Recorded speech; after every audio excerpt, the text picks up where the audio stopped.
Ini namanya self-hatred mindset.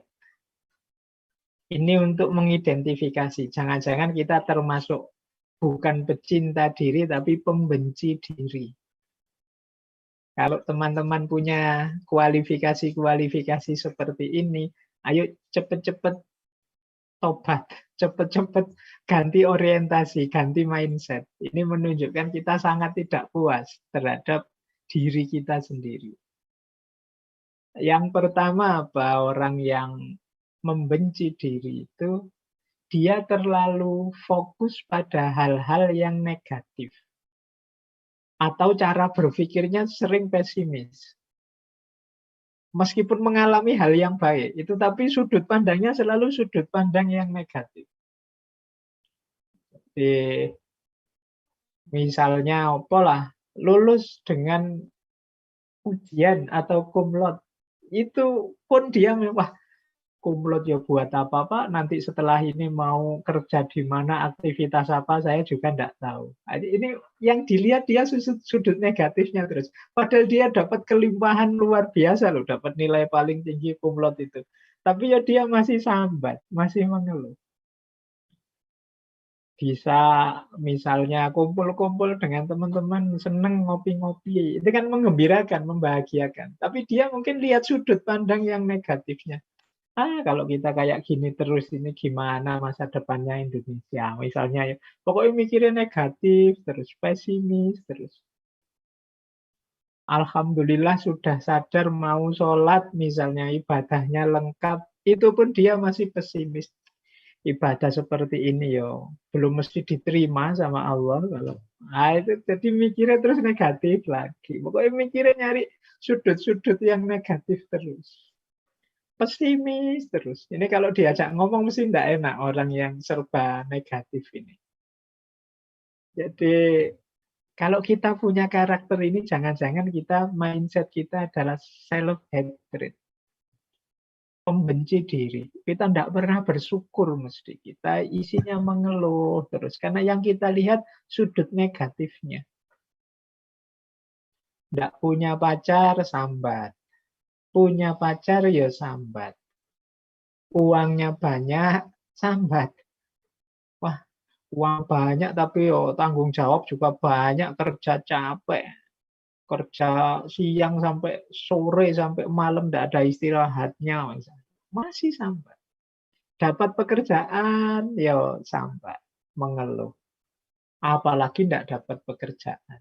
Nah, ini cara berpikir negatif, pesimis. Jadi diri kita ini tidak ada baiknya sama sekali, wong yo. Teman-teman membacanya secara negatif terus. Yang kedua, self-hatred itu suka membandingkan dengan orang lain, biasanya ya orang lain yang lebih sukses, orang lain yang dianggapnya lebih berhasil. Jadi selalu bilang, wah enak sampean, wah lebih bagus sampean, wah lebih, pokoknya selalu melihat orang itu sebagai lebih tinggi, lebih sukses, lebih berhasil dibandingkan aku. Ini juga self-hatred mindset, cara berpikir yang membenci diri. Pokoknya melihat orang lain itu rasanya enak saja, sementara hidupku ini kok susah terus ya. Nah, ini kemungkinan self-hatred. Kita tidak tahu betapa anugerah Allah pada diri kita ini sebenarnya sangat banyak. Yang ketiga, tidak pede, tidak percaya diri. Nah, kalau ini juga mungkin teman-teman sering ngalami juga. Padahal bisa loh kalau mau. Padahal mungkin saja loh kalau serius. Tapi kita lebih memilih, aku ini apa sih? Aku ini tidak penting, aku ini. Nah, itu nanti self-hatred mindset. Kemudian yang keempat, karena dia tidak pede, kalau ada orang muji dia, itu dianggapnya bohong, dianggapnya manipulasi, atau dianggapnya tidak tulus.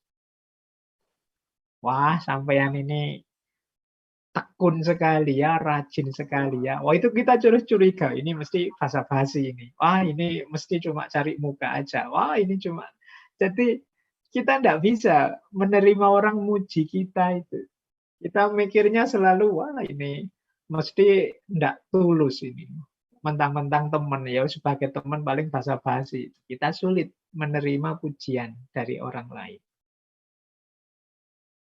Terus yang kelima, self-hatred mindset itu menganggap bahwa orang lain itu tidak suka dirinya. Kalau ada orang ngumpul-ngumpul, dia curiga. Ini mesti ngomongin saya ini. Ini mesti ngerasani aku. Ini mesti. Nah, itu kecurigaan berlebihan ini. Ini berawal dari kita tidak pede, tidak percaya diri pada diri kita sendiri.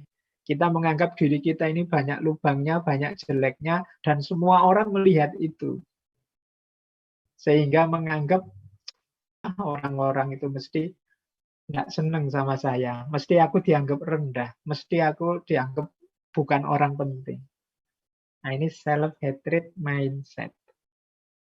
Kalau tadi dipuji tidak percaya, kalau dikritik dianggap menghina. Ini kan sulit orang self-hatred. Kalau dipuji malah dianggap basa-basi. Begitu kita kritik, oh kalau begitu sampean jangan gitulah, mbok rajin begitu. Dianggap menghina. Jadi, wah ini berat juga menghadapi orang yang self-hatred ini. Semoga kita tidak termasuk yang inilah. Wong punya teman kayak gini juga repot. Diajak ngomong negatif terus. Kalau dipuji tidak percaya, dianggap kita tidak tulus, basa-basi. Kalau dikritik ngamuk-ngamuk, dianggap kita menghina, merendahkan. Kemudian suka iri, suka cemburu dengan orang lain. Ya kalau ini karena dia selalu membandingkan dirinya dengan orang lain, dia akhirnya jatuhnya pada iri, ingin seperti yang lain. Lupa bahwa dalam hidupnya juga ada sangat banyak hal yang penting untuk disyukuri. Nah, kemudian punya mindset juga bahwa hubunganku dengan orang lain juga mesti akan gagal. Karena aku ini orangnya seperti ini. Nah, itu misalnya urusan kita jatuh cinta sama lawan jenis misalnya, itu dia mesti terus tidak pede, mesti gagal. Kenapa? Karena aku ini bukan apa-apa, aku itu tidak punya apa-apa. Nah, ini termasuk self-hatred mindset. Meskipun lawan jenisnya sudah ngode-ngode, mbok kamu segera nembak, mbok kita ini segera diresmikan, mbok. Tapi ya karena dia perspektifnya negatif, ya mikirnya, apalah aku ini, siapakah aku ini, dan seterusnya. Akhirnya ya enggak jalan-jalan, ya nanti kalau ditembak duluan sama yang lain, ya jangan nangis, wong sudah dikasih kesempatan, kamu enggak maju-maju. Terlalu banyak mikir betapa aku ini siapa. Nah, dan tidak berani bermimpi. Orang self-hatred ini, dia tidak berani mimpi. Tidak berani bercita-cita tinggi. Karena menilai dirinya terlalu rendah. Jadi teman-teman, dimulai dari sini, mari kita mulai membangun persepsi yang positif terhadap diri kita. Ya memang kita manusia tidak sempurna, ada kurang-kurangnya, ada lemahnya, ada batas-batasnya. Tapi percayalah kita tidak seburuk itu. Percayalah banyak kualitas-kualitas positif, kualitas baik yang kita miliki. Jadi, jangan membenci diri kita sendiri. Kalau pada diri kita sendiri saja kita benci, apalagi kepada orang lain. Baik, jadi kalau teman-teman melihat hari ini, wah Pak, saya merasa dunia medsos ini penuh dengan kebencian-kebencian. Lontaran-lontaran saling caci maki, saling merendahkan, saling menjatuhkan. Jangan-jangan memang hari ini banyak orang yang benci pada dirinya sendiri. Sehingga keluarnya adalah kebencian-kebencian pada yang lain. Karena mindsetnya seperti ini, akhirnya melihat apapun serba negatif. Ya, seperti pepatah itu loh, orang hanya memberikan apa yang dia miliki. Kalau yang dia miliki dalam dirinya adalah kebencian-kebencian, keluarnya ya mungkin hanya kebencian-kebencian saja. Jadi pijakannya ini ya, mari kita perbaiki kalau teman-teman punya karakter semacam ini.